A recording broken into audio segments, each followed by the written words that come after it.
નમસ્કાર મિત્રો, દેશ અને દુનિયાના સૌથી મોટા સમાચારમાં આપનું સ્વાગત છે। તો આજના તાજા સમાચાર મેળવવા માટે વિડીયોને અંત સુધી જોતા રહો અને આવા જ દરરોજના સમાચાર સૌથી પહેલા મેળવવા માટે આ ચેનલને સબસ્ક્રાઇબ કરવાનું ના ભૂલતા। तो मित्रों आज प्रथम समाचार विषय बात करें तो શું ફરી એકવાર ભારતમાં અને ગુજરાતમાં લોકડાઉન લાગશે? કારણ કે મિત્રો આજથી 6 વર્ષ પહેલા જ્યારે કોરોના આવ્યો હતો ત્યારે કોરોના વાયરસે મિત્રો તબાહી મચાવી હતી અને લોકડાઉન પણ લગાવવાની વારી આવી હતી। ત્યારે ફરી એકવાર મિત્રો 2026 ની શરૂઆતમાં જ કોરોના જેવો ખતરનાક નવો વાયરસ જેને નામ આપવામાં આવ્યું છે નિપાહ વાયરસ, તો આ નિપાહ નામનો જે નવો વાયરસ વકર્યો છે તેને લઈને ઘણા બધા સમાચારો સામે આવી રહ્યા છે। ખાસ કરીને તમને માહિતી આપી તો વિશ્વ હજુ કોરોનાની અસરમાંથી માંડ બહાર આવ્યું છે ત્યાં ફરી એકવાર જીવલેણ નિપાહ નામનો વાયરસ જે તેણે એન્ટ્રી લીધી છે અને ભારતની અંદર પણ આના કેસો નોંધાવાની શરૂઆત થઈ ગઈ છે। દક્ષિણીય રાજ્ય કેરળમાં નિપાહ વાયરસના કેસો વધતા ફફડાટ ફેલાયો છે। તેની વચ્ચે ખાસ કરીને કેરળના મલ્લપુરમ જિલ્લામાં સ્થિતિ ગંભીર બનતા વહીવટી તંત્ર દ્વારા લોકડાઉન જેવા કડક પ્રતિબંધો લાદી દેવામાં આવ્યા છે। એટલે કે મિત્રો ભારતનું જે કેરળ રાજ્ય છે ત્યાં વાયરસને કારણે લોકડાઉન લગાવી દેવામાં આવ્યું છે। અને મિત્રો તમને જણાવી દો વિશ્વ આરોગ્ય સંસ્થા એટલે કે WHO એ પણ નિપાહ વાયરસને અત્યંત ઘાતક વાયરસ ગણાવ્યો છે અને આ વાયરસનો મોર્ટાલિટી રેટ એટલે કે મૃત્યુ દર જે છે તે 70% છે। એટલે કે જો એકવાર આમ કોઈ પણ વ્યક્તિને વાયરસ થાય છે તો 70% ચાન્સ છે કે વ્યક્તિ મૃત્યુ પામશે। એટલે જ મિત્રો આ વાયરસ કોરોના કરતાં પણ ખતરનાક છે। આ વાયરસના લક્ષણો શું છે? શરૂઆતમાં મિત્રો તમને તાવ આવશે, તીવ્ર તાવ રહેવાનો છે, અસહ્ય માથાનો દુખાવો, ઉધરસ, ગળામાં દુખાવો અને શ્વાસ લેવામાં તકલીફ જેવી મિત્રો શરૂઆત થશે। સ્નાયુમાં દુખાવો થશે અને ધીમે ધીમે મગજમાં સોજો આવવા લાગશે અને આના કારણે વ્યક્તિ જે છે તે કોમામાં ચાલ્યા જાય છે અથવા મૃત્યુ પામે છે। તો આની વચ્ચે ઘણા બધા લોકોમાં એટલા માટે ડર છે કારણ કે આજથી 6 વર્ષ પહેલા જ્યારે કોરોના વાયરસ આવ્યો હતો ત્યારે એ પણ મિત્રો દિલ્હીમાં 2 થી 3 કેસો નોંધાયા હતા અને ત્યાર પછી નાનકડું લોકડાઉન લગાવવામાં આવ્યું હતું દિલ્હીમાં અને ત્યાર પછી આખા ભારતમાં લોકડાઉન લગાવવામાં આવ્યું હતું અને આ વખતે એવું જ થયું છે। શરૂઆતમાં કેટલાક કેસો નોંધાયા છે અને કેરળના કેટલાક વિસ્તારોની અંદર લોકડાઉન જેવી સ્થિતિ બની છે। તો મિત્રો શું આનાથી આખા ભારતને ગભરાવાની જરૂર છે? મિત્રો અત્યારે સ્થિતિ બિલકુલ કંટ્રોલમાં છે, બિલકુલ કાબુમાં છે, જેથી આ વાયરસથી અત્યારે હાલ ગુજરાતમાં કે અન્ય રાજ્યોમાં ગભરાવાની જરૂર નથી અને આપણું જે તંત્ર છે મિત્રો લગાતાર કાર્યરત છે અને ખાસ ફરી એકવાર કોરોના જેવી સ્થિતિ ના બને એ માટે તમામ તંત્ર જે છે તે અત્યારે એલર્ટ મોડમાં આવ્યું। તો ત્યાર પછીના મહત્વના સમાચાર જાણી લઈએ તો લોન અને મંડળી માફ કરવાને લઈને સૌથી મોટી જાહેરાત આવી રહી છે। ત્યારે તમને જણાવી તો ખાસ કરીને ગુજરાતના ખેડૂતો જેમાંથી મોટા ભાગના ખેડૂતોએ લોન લીધેલી છે, અમુક ખેડૂતોએ પાક ધિરાણ લીધેલું છે, અમુક ખેડૂતોએ મંડળી લીધેલી છે અને અમુક ખેડૂતોએ લોન લીધેલી છે। તો આ જે લોન છે તે મિત્રો ગુજરાતના ખેડૂતો ઉપર લગાતાર વધી રહી છે અને આને લઈને જે જુદા આંકડાઓ જાહેર થતા હોય છે તેમાંથી અત્યારે હાલ એક નવી માહિતી સામે આવી છે અને એને આધારે ટોટલ જોવા જઈએ તો ગામડાઓની અંદર બેંકો અને શહેરોની અંદર બેંકો છે, આ બધી બેંકોએ ટોટલ મિત્રો ગુજરાતની અંદર ટોટલ 1.44 લાખ કરોડ રૂપિયાનું જે છે તે મિત્રો દેવું સામે આવ્યું છે। ત્રણેય પ્રકારની બેંકમાં મિત્રો કુલ ટોટલ 55.77 લાખ જેટલા ખાતાઓમાં ખેડૂતોના ધિરાણ આપવામાં આવેલા છે, એટલે કે લોન ખેડૂતોએ લીધેલી છે। એટલે કે 55 લાખ જેટલા ખાતામાંથી ખેડૂત ખાતેદારે લોન લીધેલી છે।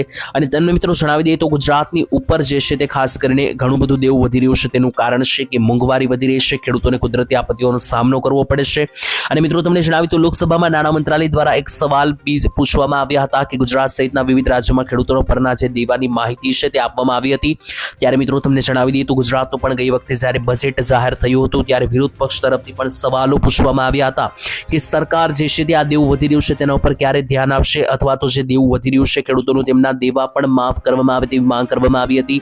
જો કે મિત્રો જવાબમાં સરકારે કોઈ પણ પ્રકારનો જવાબ આપ્યો ન હતો અથવા તો જ્યારે પણ દેવા માફીની ચર્ચા થાય છે ત્યારે સરકાર તરફથી ઓફિશિયલી કોઈ પણ સ્ટેટમેન્ટ આપવામાં આવતી નથી। તો મિત્રો તમારું શું માનવું છે? ખેડૂતો ઉપર જે લગાતાર દેવાનું ભારણ વધી રહ્યું છે તેનું મુખ્ય કારણ શું છે? તમારું મંતવ્ય કોમેન્ટમાં લખીને જણાવી આપજો। તો ત્યાર પછીના સૌથી મોટા સમાચાર આવી રહ્યા છે તો તમારા જરૂરી દસ્તાવેજો છે તે લેમિનેશન કરાવતા પહેલા આ વાત ફરજિયાત યાદ રાખજો। જ્યાં મિત્રો તમે આધાર કાર્ડ રાખતા હોય, પાન કાર્ડ, ચૂંટણી કાર્ડ, તમારા લિવિંગ સર્ટિફિકેટ એટલે કે શાળા છોડ્યાનું પ્રમાણપત્ર હોય, જન્મ તારીખનો દાખલો હોય, આવકનો દાખલો હોય, તમામ જે પ્રૂફ છે, ડોક્યુમેન્ટ છે તેને ઘણા બધા લોકો લેમિનેશન કરાવતા હોય છે। તો એની પહેલા ખાસ ચીજી દીજો કારણ કે કયા દસ્તાવેજોની અંદર અને કયા પ્રૂફની અંદર લેમિનેશન કરાવવું અને કેમાં ના કરાવવું તેને લઈને પણ મિત્રો સરકાર તરફથી કેટલાક નિયમો હોય છે। ભારતીય કાયદા અનુસાર મિત્રો દરેક દસ્તાવેજને લેમિનેશન કરવો એ કાયદેસર નથી, કારણ કે મિત્રો તમને જણાવી દીધું દરેક ડોક્યુમેન્ટ છે, દરેક દસ્તાવેજો છે તે અલગ અલગ હોય છે. અહીં ભૂલ થવાથી ઘણી વખત સરકારી કામમાં દસ્તાવેજો નામંજૂર પણ થઈ શકે. સૌથી પહેલા આધાર કાર્ડ વિશે વાત કરીએ તો આધાર કાર્ડ અને પાન કાર્ડ જે છે તે મિત્રો પીવીસી તરીકે આપવામાં આવે છે. તો આ મિત્રો આધાર કાર્ડ અને પાન કાર્ડ છે તેને લેમિનેશન તમારે ના કરવું જોઈએ, કારણ કે પાન કાર્ડ અને આધાર કાર્ડ છે તેને પીવીસી ફોર્મમાં એટલે કે જે કડક એટીએમ કાર્ડ જેવું કાર્ડ મોકલવામાં આવે છે એ જ રાખવું જોઈએ, એની ઉપર લેમિનેશન ના કરાવવું જોઈએ, કારણ કે આધાર કાર્ડ અને પાન કાર્ડ ઉપર QR કોડ છાપેલો હોય છે અને આ QR કોડ સ્કેનની અંદર પ્રોબ્લેમ આવે છે લેમિનેશનને કારણે. બીજા નંબરે જો કોઈ દાખલો હોય, જેમ કે શૈક્ષણિક પ્રમાણપત્ર, જેમ કે તમારું કોઈ રિઝલ્ટ આવેલું હોય, માર્કશીટ હોય, સ્કૂલ લિવિંગ સર્ટિફિકેટ એટલે કે શાળા છોડ્યાનો દાખલો હોય, તમારો જન્મ તારીખનો દાખલો હોય, આ બધી જે વસ્તુઓ છે તેને મિત્રો તમે જ્યારે લેમિનેશન કરાવશો ત્યાર પછી મિત્રો તેમાં જે સહી હોય છે સહી રેડાઈ જતી હોય છે, અથવા તો ઘણી વખત જે સહી હોય છે તે મીટી જતી હોય છે એટલે કે ભૂસાઈ જતી હોય છે. તો આ પરિસ્થિતિમાં જે છે તે મિત્રો જનરલી ઘણા બધા લોકો તો લેમિનેશન કરાવે છે, પરંતુ એ ના કરવું જોઈએ. એની જગ્યાએ મિત્રો જો તમે એ બધા કાગળિયાને સિક્યોરલી સાચવવા માંગો છો, જેમ કે ફાટે નહીં, તો એક ફાઇલ બનાવી શકો અને એની અંદર પ્લાસ્ટિકની એક મિત્રો જે ખુલી જાય તેવી થેલીની અંદર મિત્રો તમે એને ભરી શકો, જેનાથી ફાટે ના, તૂટે ના, કારણ કે લેમિનેશન જો કરાવશો તો એ ખોલવું જે છે તે ફરીથી મુશ્કેલ બનશે, જેના કારણે તમારા ઘણા બધા કામો પણ અટકી શકે. ત્યાર પછી સૌથી મોટા સમાચાર સામે આવી રહ્યા છે. આગાહી બદલાઈ, ખાસ દરેક લોકો ધ્યાન આપજો, કારણ કે ગુજરાત રાજ્યની અંદર લગાતાર માવઠાઓ શરૂ છે. ભર શિયાળે પણ મિત્રો માવઠા જે છે તે હેરાન કરી રહ્યા છે. તેની વચ્ચે 23-24 તારીખે પુષ્કળ માવઠાઓ ગુજરાતમાં નોંધાયા. ત્યાર પછી હવે એક રાહતનો શ્વાસ ખેડૂતોએ લીધો છે.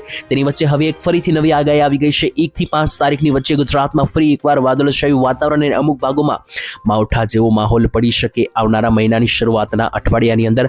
પરંતુ તેની પહેલા ગુજરાતમાં એક શીત લહેર ચાલવાની છે, એટલે કે કોલ્ડ વેવ ચાલવાની છે. ઠંડીનો રાઉન્ડ, કાતિલાના ઠંડીનો રાઉન્ડ રહેવાનો છે. તો ગુજરાતવાસીઓ તૈયાર થઈ જજો. 26, 27, 28, 29, 30 અને 31 આ તારીખો દરમિયાન ગુજરાતમાં હાડથી જવનારી ઠંડીઓ પડશે અને ઓલરેડી તાપમાન ઘટવા લાગ્યું છે. કચ્છ લાગુના વિસ્તારોમાં તો તાપમાન 5 ડિગ્રીની અંદર આવી રહ્યું છે અને હજુ પણ આવનારી 72 થી 48 કલાક ભારે રહેવાની છે ઠંડીની દ્રષ્ટિએ. તો આમ જોવા જઈએ તો આવનારા 5 દિવસ સુધી વરસાદની કોઈ આગાહી નથી. ઠંડી જે છે તે પુષ્કળ પ્રમાણમાં રહેશે અને ત્યાર પછી 1 થી 5 તારીખ એટલે કે આવનારા મહિનાનું પહેલું અઠવાડિયું છે એમાં ફરીથી વાતાવરણમાં પલટો આવી શકે, વાદળછાયું વાતાવરણ અને કમોસમી માવઠા પણ પડી શકે.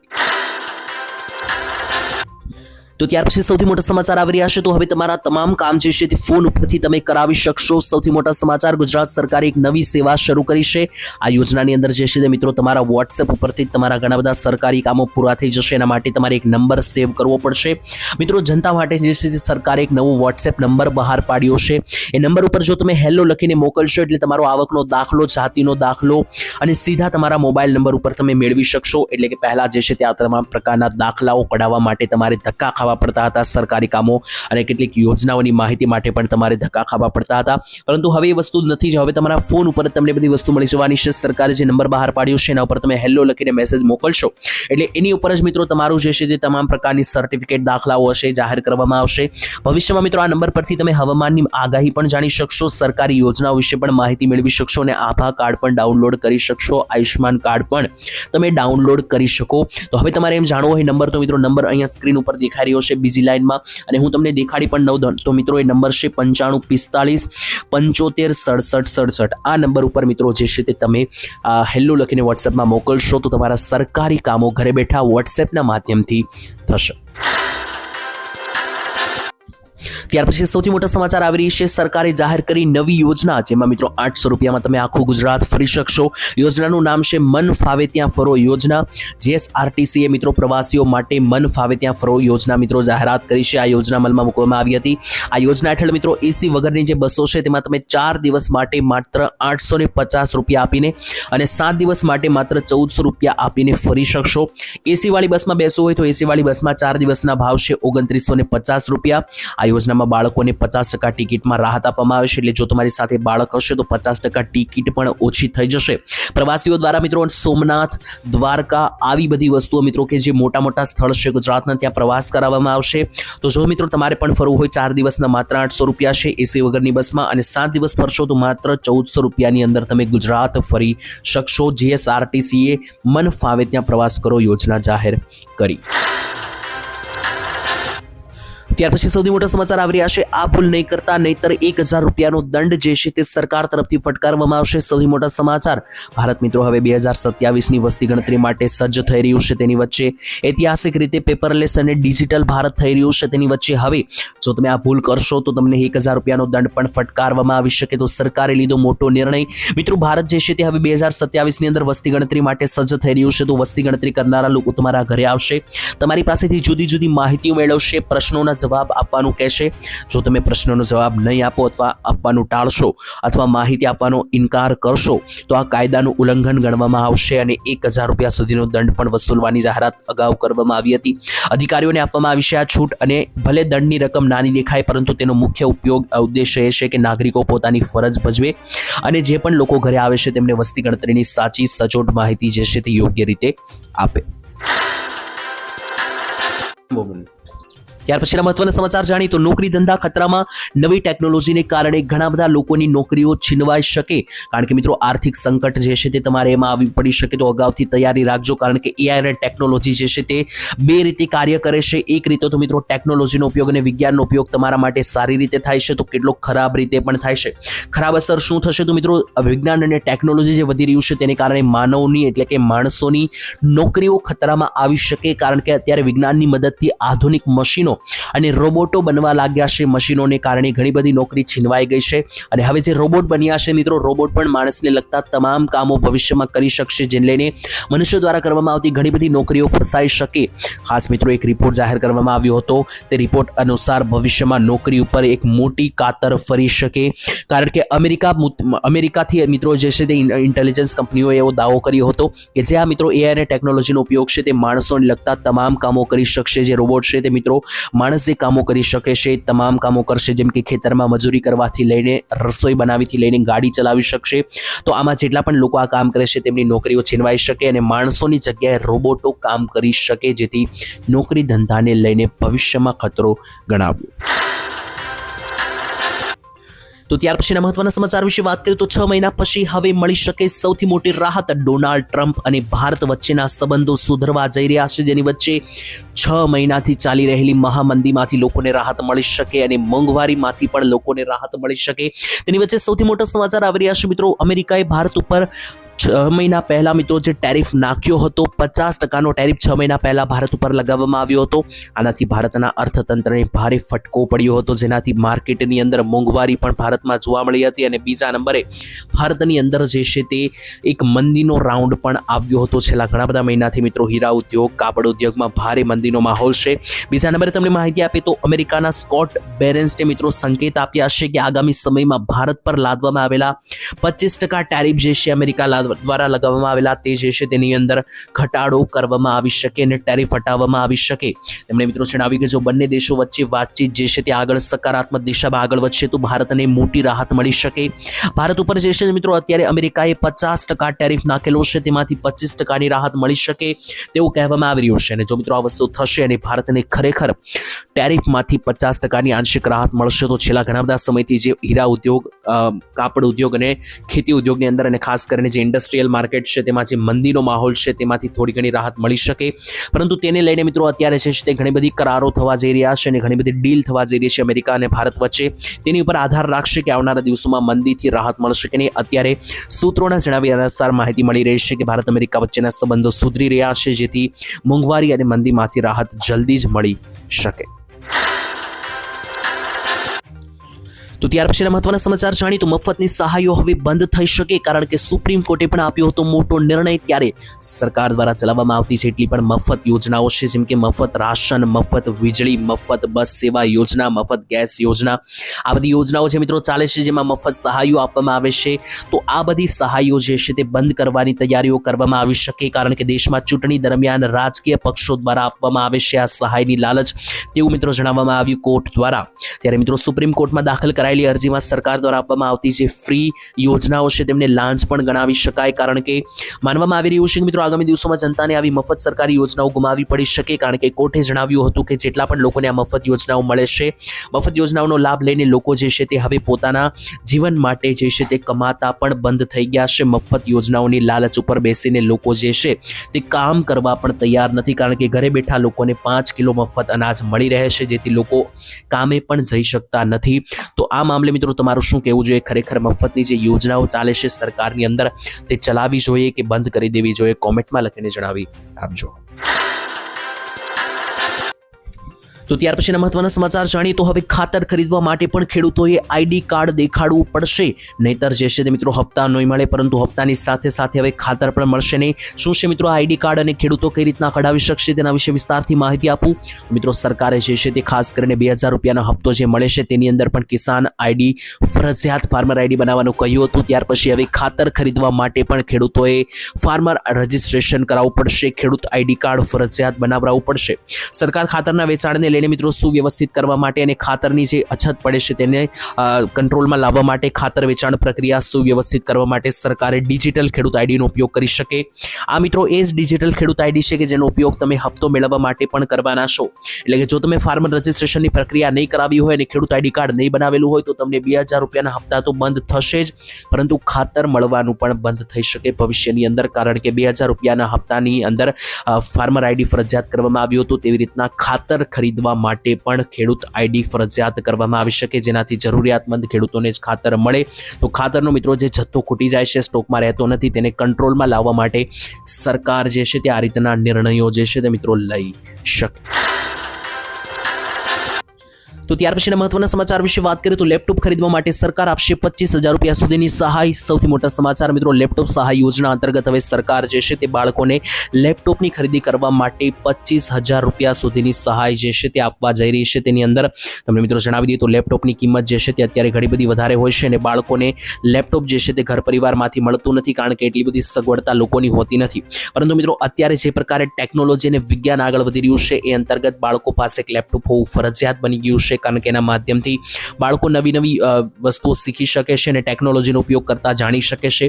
આ માટે સરકાર જે છે તે હવે એવા બાળકોને 25,000 રૂપિયા સુધીની સહાય આપશે. ધોરણ 12 ની અંદર મિત્રો જો 70 ઉપરથી મિત્રો પર્સન્ટાઇલ ટકાવારી આવી હોય તો એમને મિત્રો જે છે તે સરકાર હવે 25,000 રૂપિયા સુધીની સહાય આપવાની જોગવાઈ કરી હતી. તો લેપટોપ યોજના અંતર્ગત જ્યારે પણ ફોર્મ ભરાવાના શરૂ થશે ત્યારે હું આ વિડીયોના માધ્યમથી તમને માહિતી આપીશ, તો ચેનલને સબસ્ક્રાઇબ કરીને રાખજો. તો ત્યાર પછીના સૌથી મોટા સમાચાર વિશે વાત કરીએ તો જયરાજ આહિરની ધરપકડ આખરે શું મામલો છે તેના વિશે વાત કરીએ તો મિત્રો કોળી સમાજનો ઘણા બધા દિવસોથી વિરોધ પ્રદર્શન ચાલી રહ્યું હતું અને ખાસ કરીને નવનીતભાઈ બાલધિયા પર માર મારવાના ચકાચકીના કેસની અંદર મિત્રો જે છે તે ખાસ કરીને એક મોટો વળાંક આવ્યો છે. આ કેસમાં રચાયેલી સ્પેશિયલ ઇન્વેસ્ટિગેશન દ્વારા આજે જયરાજ આહિરની ધરપકડ કરવામાં આવી છે. શું છે મામલો? જો તમને ના ખબર હોય તો માહિતી આપી તો મિત્રો ખાસ કરીને માયાભાઈ આહિરના પુત્ર છે જયરાજ આહિર, તેમની ધરપકડ કરવામાં આવી છે. પ્રાપ્ત વિગતો અનુસાર જયરાજ આહિર ઉપર એવા આરોપો લગાવવામાં આવ્યા હતા કે જે કોળી સમાજના નવનીત બાલધિયા છે તેમને માર મારવામાં જયરાજ આહિરનો હાથ છે તેવા આરોપો હતા. તેની વચ્ચે મિત્રો એસઆઈટીએ જયરાજ આહિરને 2 વખત જે છે તે ખાસ કરીને પૂછપરછ કરવા બોલાવ્યા હતા. તેની વચ્ચે અત્યારે સમાચાર આવી રહ્યા છે કે આજે જયરાજ આહિરને પૂછપરછ કરવા માટે ભાવનગર રેન્જ આઈજીની કચેરી ખાતે સમન્સ આપીને બોલાવવામાં આવ્યા હતા અને ત્યાર પછી ધરપકડ કર્યા હોવાના કેટલાક અહેવાલો સામે આવ્યા.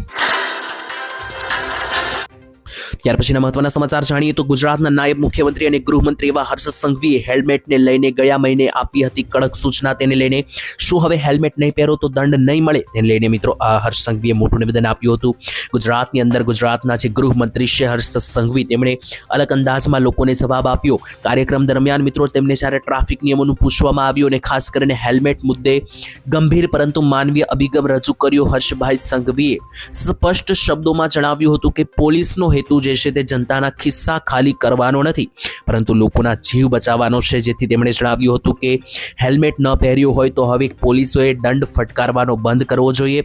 લોકોએ જો હેલ્મેટ ના પહેર્યું હોય તો પોલીસે દંડ ફટકારવાની જગ્યાએ જે છે તે ફૂલ આપીને લોકોને સમજાવવું જોઈએ તેવો આદેશ પણ મિત્રો ગુજરાતના ગૃહમંત્રી હર્ષ સંઘવી તરફથી આપવામાં આવ્યો. તો મિત્રો અહીંયા હર્ષ સંઘવીની વાતથી તમે કેટલા ટકા સહેમતી ધરાવશો એ પણ કોમેન્ટમાં લખી દેજો, કારણ કે અત્યારે ઘણા બધા લોકોનું અલગ અલગ નિવેદન હોય છે. ઘણા બધા લોકો હેલ્મેટ હેલ્મેટ પહેરવાના હિતમાં હોય છે, તો ઘણા બધા લોકોને હેલ્મેટ ફાવતું નથી. આ મામલે તમારું શું કહેવું છે મિત્રો, કોમેન્ટમાં લખીને જણાવી